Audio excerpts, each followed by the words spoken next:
Hello dear students, very good morning to all of you. This is Joginder Rohila. Welcome to my YouTube channel Triple Point Academy.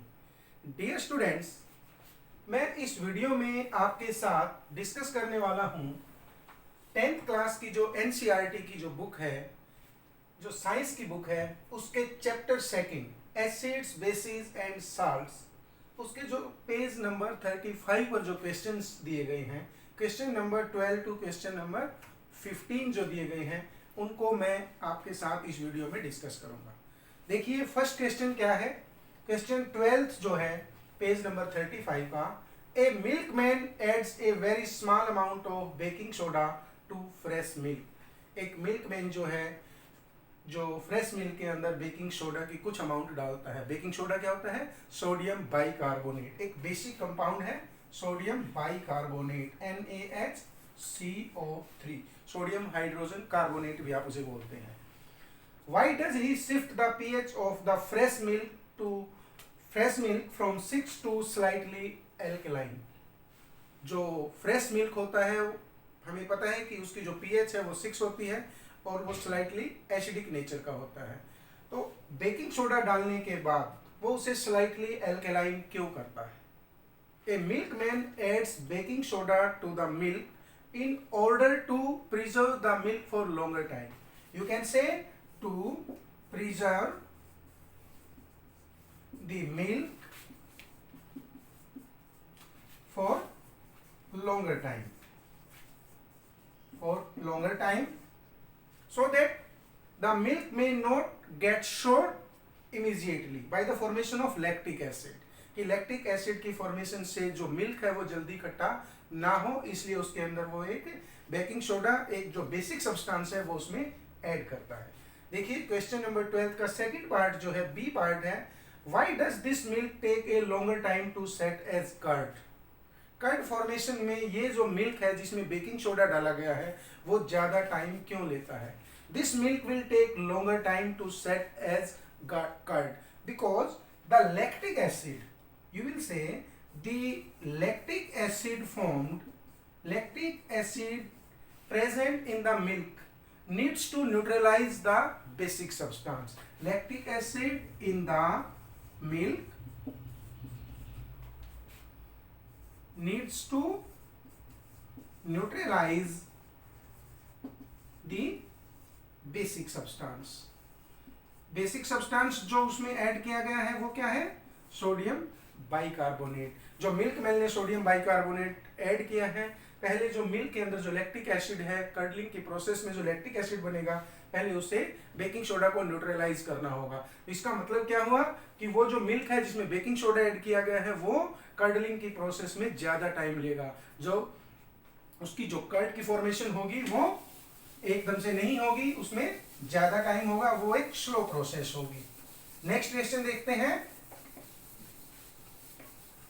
Question number 13, plaster of Paris should be stored in A moisture proof container, explain why. जो plaster of Paris है, plaster of Paris का क्या formula है? Calcium sulphate, calcium sulphate half H2O, आप ऐसे लिखते हैं calcium sulphate half H2O, and that should be stored in moisture proof container. ऐसे कंटेनर में हम उसे स्टोर करेंगे जिसमें मॉइस्चर नहीं होगी। If the moisture will be there, there will be reaction between plaster of Paris and water molecules. You will say hydration of plaster of Paris will be there.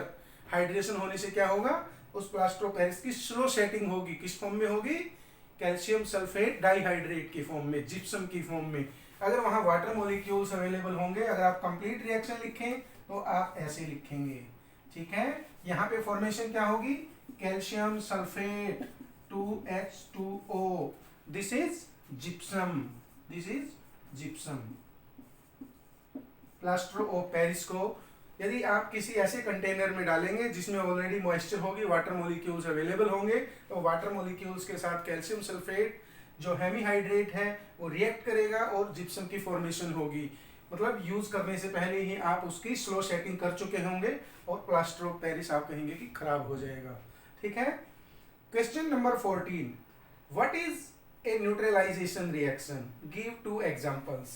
आपने neutralisation reaction को define करना है। Neutralisation reaction is that reaction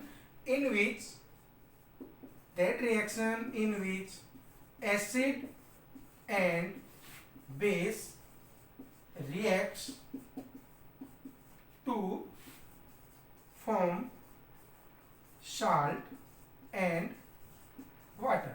simply आप कहेंगे कि ऐसी कोई भी रिएक्शन जिसमें एसिड और बेस रिएक्ट करते हैं, साल्ट की फॉर्मेशन होती है और वाटर मॉलिक्यूल्स बनते हैं, तो उसे आप न्यूट्रलाइजेशन रिएक्शन कहेंगे। आप इसको ऐसे भी लिख सकते हैं, एसिड प्लस बेस के कॉम्बिनेशन से क्या बनेगा, साल्ट बनेगा और वाटर मॉलिक्यूल्स बनेंगे। वर्ड इक्वेशन में आप ऐसे लिखेंगे। अब कोई भी आप एग्जांपल बता सकते हैं, कोई भी आप एसिड लीजिए, बेस के साथ रिएक्ट कीजिए।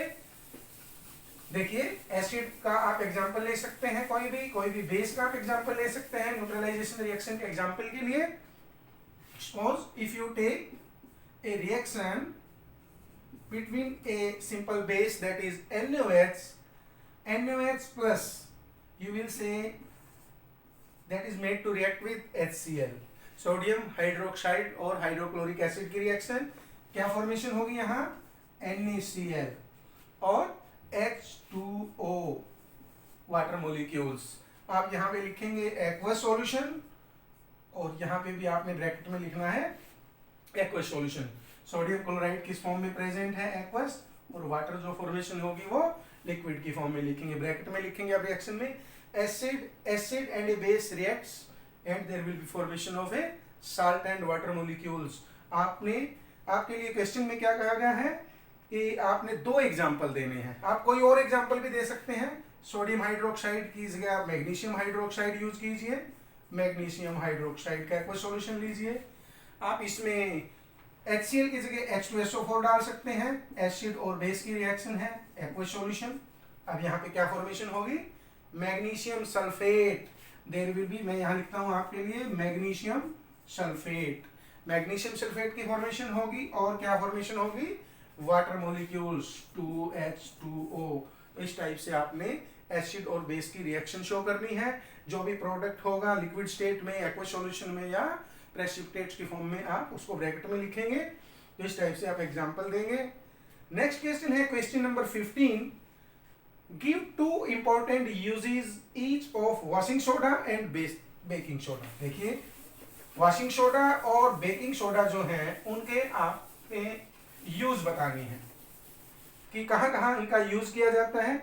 वॉशिंग सोडा किसे बोलते हैं, सोडियम कार्बोनेट, Na2CO3 लिखते हैं आप। और बेकिंग सोडा किसे बोलते हैं, सोडियम हाइड्रोजन कार्बोनेट, इसे सोडियम बाइकार्बोनेट भी बोलते हैं। जो सोडियम कार्बोनेट है, सोडियम कार्बोनेट क्या है, वॉशिंग सोडा का कहाँ यूज है, it is a very good cleansing agent, cleansing agent है ये, क्लींजिंग एजेंट है। तो इसका मतलब है that can be used for washing of clothes, कपड़े धोने के काम आता है। और सोडियम कार्बोनेट, और किस में यूज करते हैं सोडियम कार्बोनेट का, that is used, it is used to remove permanent hardness of water,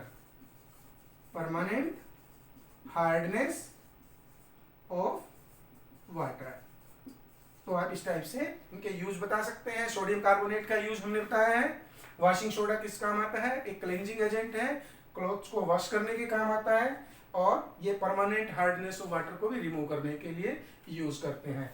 sodium bicarbonate, that is a mild basin agent, that is a mild basin substance you can say. So sodium bicarbonate को आप baking soda बोलते हैं। That can be used as an antacid की form में आप इसे use करते हैं, एंटासिड।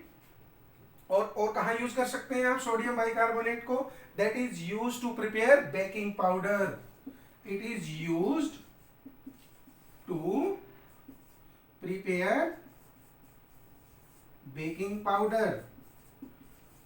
पाउडर और बेकिंग सोडे में क्या डिफरेंस है, बेकिंग पाउडर टार्टरिक एसिड इसके अंदर ऐड करेंगे तो बेकिंग पाउडर होगा। Baking powder is used to bake the cakes and breads, cakes और ब्रेड्स को प्रिपेयर करने में आप बेकिंग पाउडर का यूज करते हैं। तो सोडियम बाइकार्बोनेट के भी आप यूज इस टाइप से बता सकते हैं कि एंटासिड की फॉर्म में यूज होगा और एज ए बेकिंग पाउडर भी आप इसे यूज करेंगे।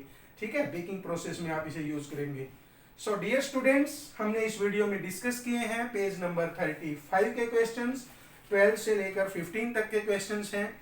Please like and share the video and subscribe my YouTube channel triple point academy. मैं इसी तरह आपके लिए लेकर आऊँगा बिल्कुल ऑथेंटिक और बेसिक कंसेप्ट जो हैं साइंस के, उनके लिए वीडियो मैं आपके लिए लेकर आऊँगा। ट्रिपल पॉइंट एकेडमी को विजिट कीजिए और वहाँ पर आप एक्यूरेट बिल्कुल एग्जैक्ट मटेरियल जो एनसीईआरटी का जो सिलेबस है उससे रिलेटेड मटेरियल को आप वहाँ पर एक्सप्लोर कर सकते हैं। So please visit triple point academy. Thank you very much.